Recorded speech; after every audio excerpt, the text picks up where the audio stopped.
The angels bow down at the thought of you. The darkness gives way to the light for you. Queridos, abram as suas Bíblias no livro de 2 Timóteo, capítulo 2, o versículo 15. 2 Timóteo, capítulo 2, o verso 15.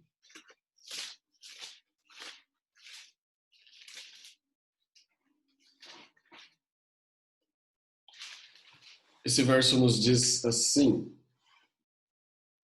procura apresentar-te a Deus aprovado, como obreiro que não tem de que se envergonhar, que maneja bem a palavra da verdade.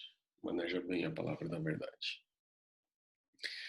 Uma das razões de todo o êxito da teologia da prosperidade é o desconhecimento das Escrituras. Você sabe o que é teologia da prosperidade, né? Teologia da prosperidade é aquela que apresenta uma mensagem de que se você pedir, se você orar, se você tiver fé e buscar, você vai conquistar, você vai conseguir tudo o que o seu coração mandar. Você vai conquistar. E essa teologia da prosperidade enche os templos de algumas denominações de pessoas que estão ansiosas por conquistas, por bens. Sabe essas pessoas que, vou utilizar aqui uma expressão, pessoas, essa expressão talvez seja um pouco forte, mas mesquinhas, pessoas...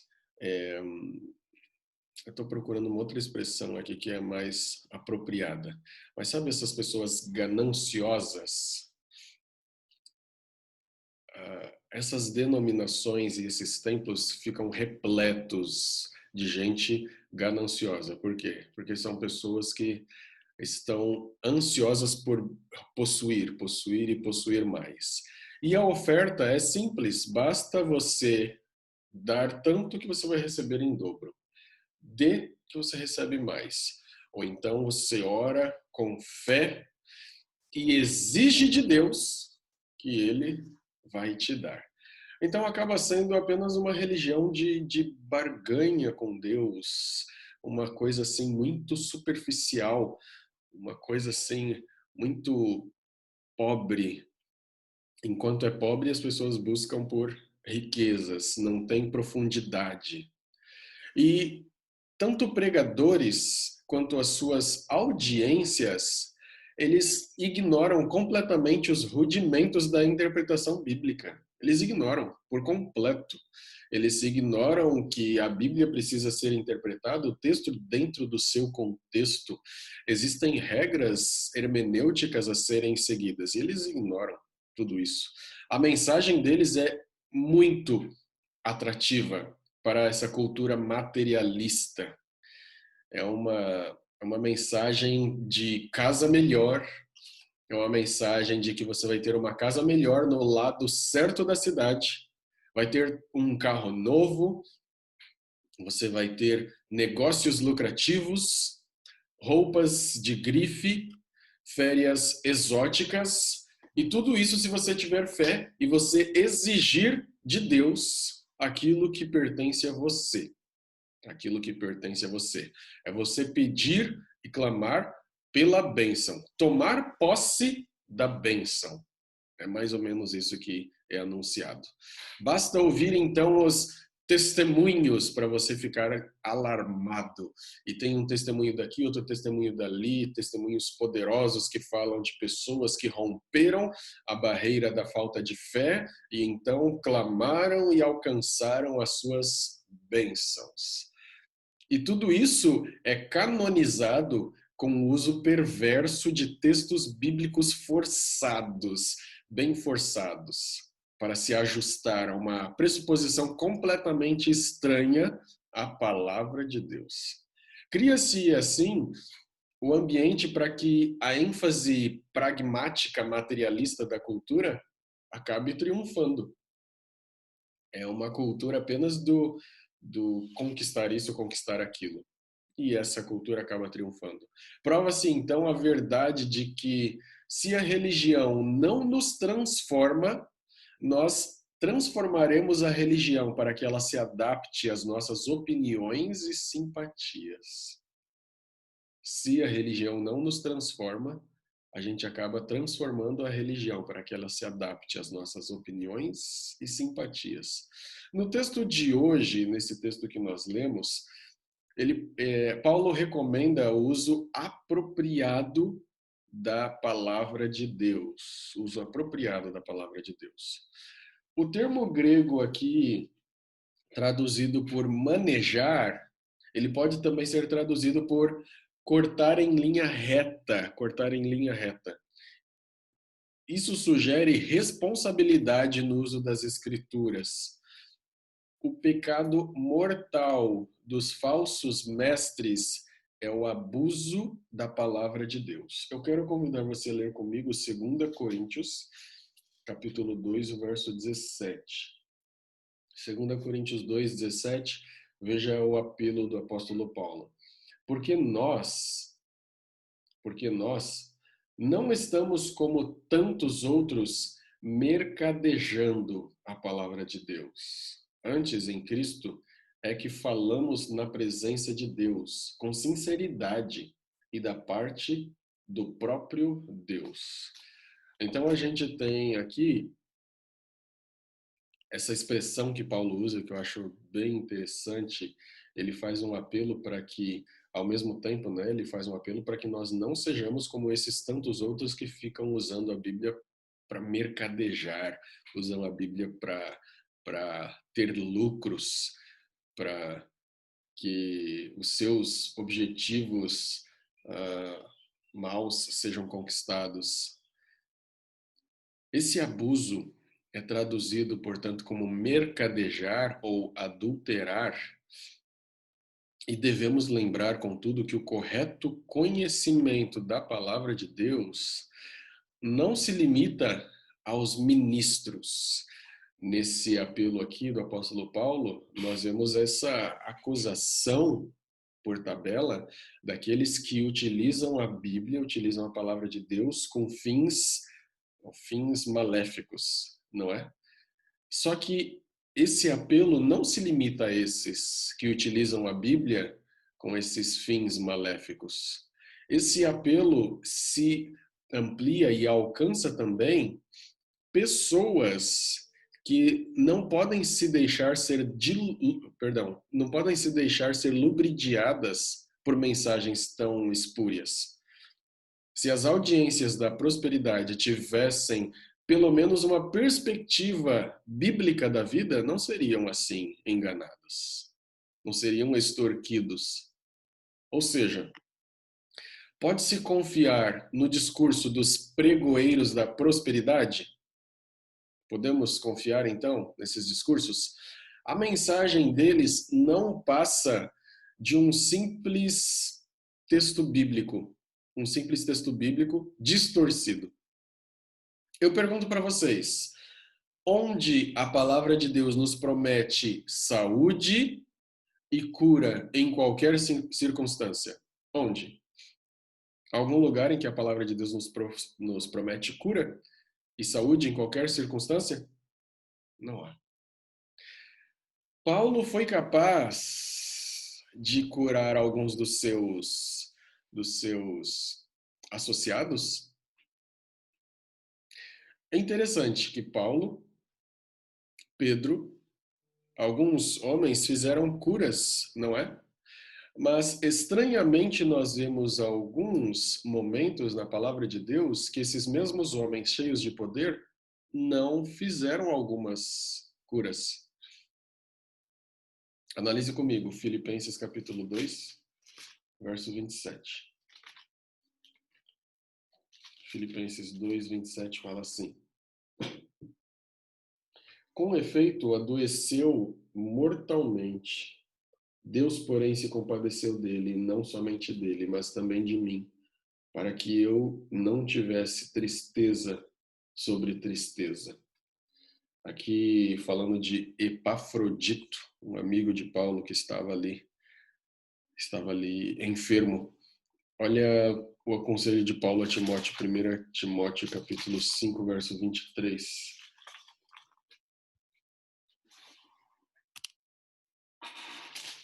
1 Timóteo 5, 23. Não continues a beber somente água. Usa um pouco de vinho por causa do teu estômago e das tuas frequentes enfermidades.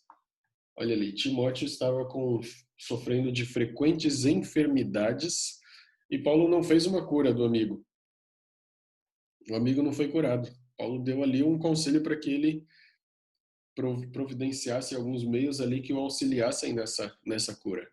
E Trófimo, 2 Timóteo capítulo 4, verso 20.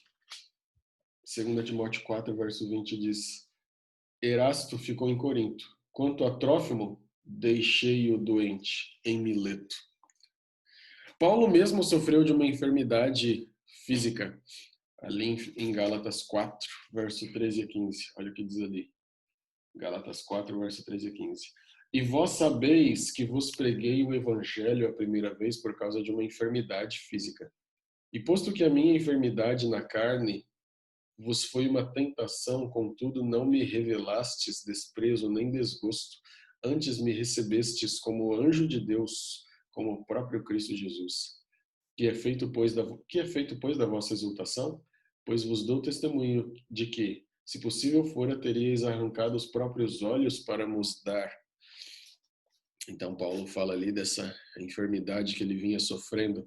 2 Coríntios 12, olha o que diz 2 Coríntios 12, versos 8 a 10. Assim. Por causa disto, 3 vezes pedi ao Senhor que o afastasse de mim. Então ele me disse: a minha graça te basta, porque o poder se aperfeiçoa na fraqueza.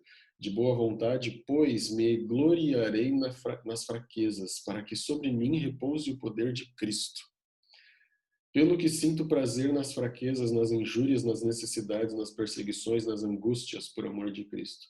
Porque quando sou fraco, então é que sou forte. Isso aqui não quer dizer que o espinho na carne do apóstolo Paulo era isso que nós acabamos de ler em Gálatas capítulo 4. Nós não temos como provar que era isso. Mas alguns teólogos acreditam nisto. Pode ser que seja. Mas o princípio que nós encontramos aqui, ele é claro. Deus vem dizendo para Paulo: olha, Paulo, a minha graça te basta. Além disso, irmãos, seria a pobreza sinal de maldição, como alegado pela heresia da prosperidade? Ser pobre é uma maldição? E se você, então, se livra dessa maldição e tem fé, você se torna alguém rico? Seria, então, a pobreza uma maldição? Paulo declarou-se pobre, sem nada possuir. Está lá em 2 Coríntios 6:10. E Jesus, Rei dos reis, Senhor dos senhores, nosso Deus, Jesus, ele falou: as aves dos céus têm seu ninho, as raposas têm seus covis, mas o Filho do Homem não tem onde reclinar a cabeça. Espera aí, será que Jesus estava sofrendo alguma maldição? Será que Jesus não tinha fé? Nós teríamos que concluir dessa forma, não é? Será que eles também não tinham fé, todos esses homens, que eram homens de Deus, que eram pobres, será que não tinham fé? Como harmonizar, portanto, a ambição da prosperidade com as advertências bíblicas quanto aos perigos da riqueza? Como harmonizar isso tudo? Queridos, acredito que a nossa maior riqueza, inclusive essa mensagem acaba sendo uma continuação do nosso momento pós-créditos da reflexão de ontem, né? Mas na nossa reflexão de ontem a gente falou um pouco sobre desfrutar da companhia de Deus, desfrutar daquilo que o Senhor nos oferece, desfrutar da presença do Senhor, que é a nossa maior riqueza. Que nós saibamos desfrutar do Senhor, que é o nosso Deus, desse maravilhoso Deus. É um privilégio poder estar na sua presença, sermos seus filhos. e desfrutar daquilo que Ele nos concede. Amém? Alguém gostaria nesse instante de aproveitar e fazer algum comentário? Pode falar, Ellen. Então, há uns anos atrás, uma amiga de uma outra denominação, ela me emprestou um livrinho chamado A Sanguessuga e Suas Irmãs, e Suas Filhas. Olha, título Não sei se o interessante. pastor já viu. Esse não, esse eu já vi o Tomando Posse da Bênção. Esse aí não. Não, deve ser no mesmo, não sei. É baseado naquele provérbio que a sanguessuga tem as suas filhas, me dá e me dá. E aí, estava falando sobre que é interessante algumas coisas, porque fala para você se portar como filho de um rei, que Deus, nosso Pai, é um rei, nós somos príncipes e princesas, nós devemos nos portar com espírito, não de pobreza, de cabisbaixo, de lamentações, de lamúrias, mas como filhos de um rei. Só que no final, o interessante não, o ruim do livro era que ele te desafiava a desafiar o próprio Deus. Não, se eu sou tua filha, tu me dá. Aí eu fiquei questionando, será que o autor estava querendo dizer que nós devemos ser as filhas da sanguessuga ou o que é? Mas assim, Deus, ele realmente nos considera como seus filhos. E sabendo o bem para os nossos filhos, você não vai dar tudo o que os seus filhos te pedem, mas aquilo que você acha que é importante para eles. E a respeito do nosso relacionamento para com o próximo, observe, os momentos que você menos tem são os momentos que você mais ajuda o próximo.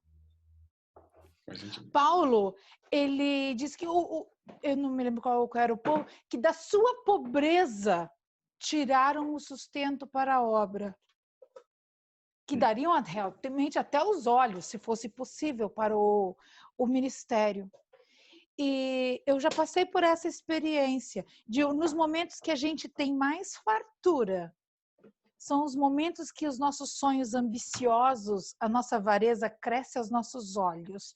E a gente acaba falando, mas eu poderia ter isso com essas condições. Nessas condições, eu faria, de repente, uma viagem diferente. E nos momentos que a gente menos tem, a gente consegue enxergar que tem alguém que tem menos do que a gente.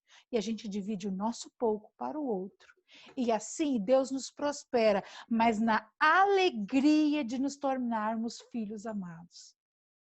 De repente, não em riquezas materiais, mas Ele te dá o suficiente para compartilhar com o seu próximo e ser realmente mais feliz, porque mais feliz é quem dá do que quem recebe.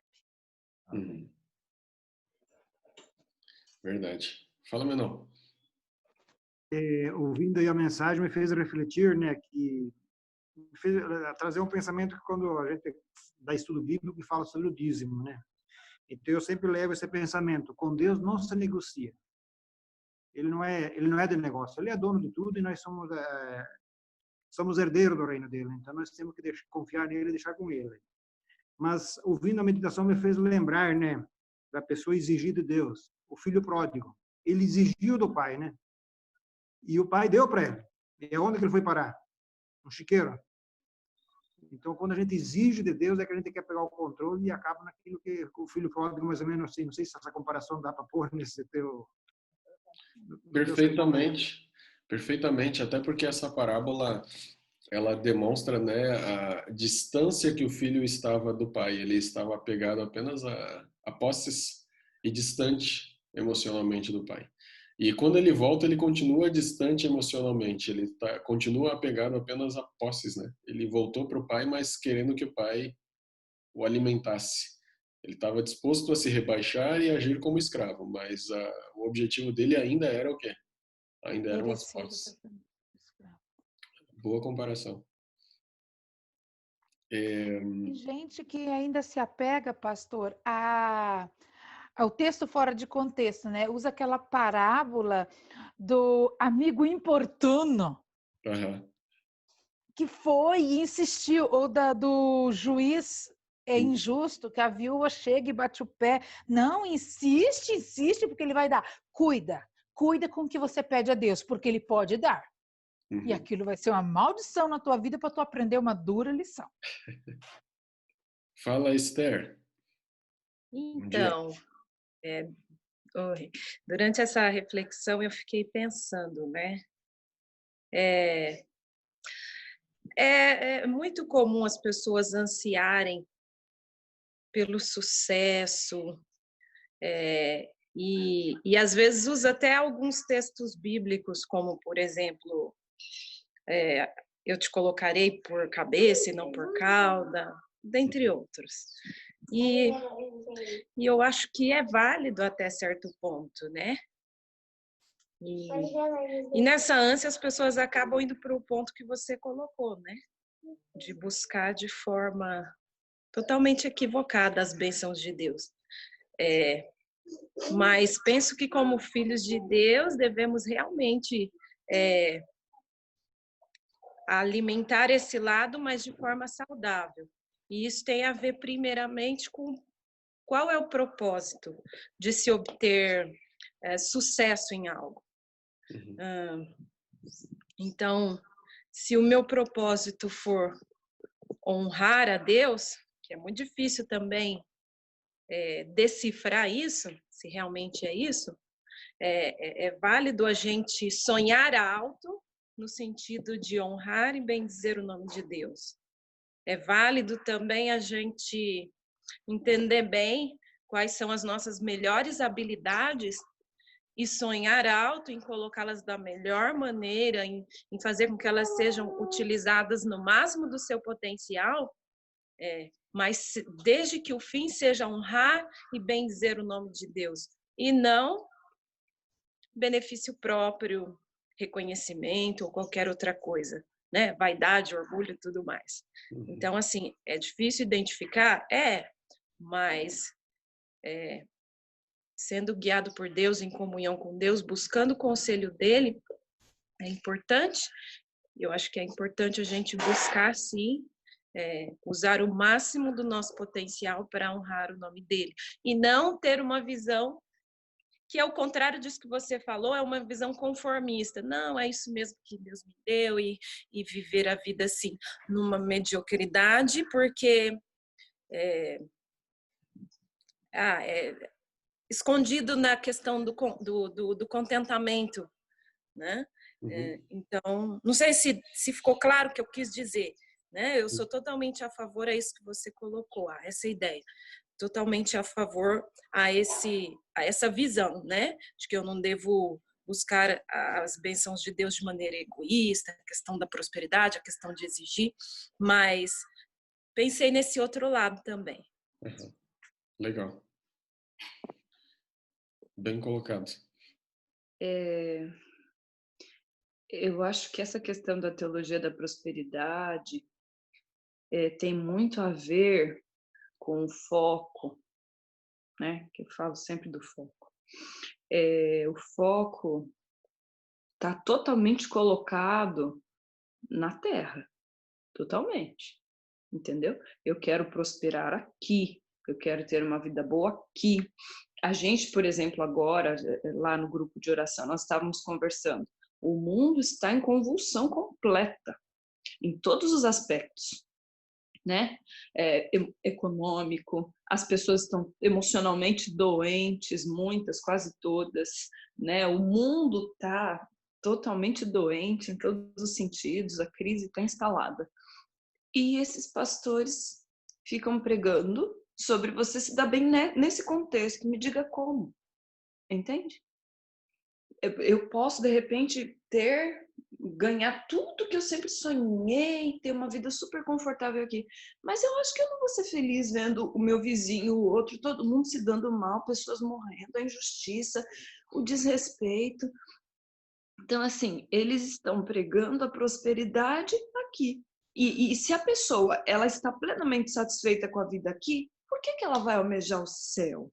Não estou dizendo, então, que Deus permite tudo isso para a gente almejar o céu. Ele quer que a gente tenha uma vida confortável aqui.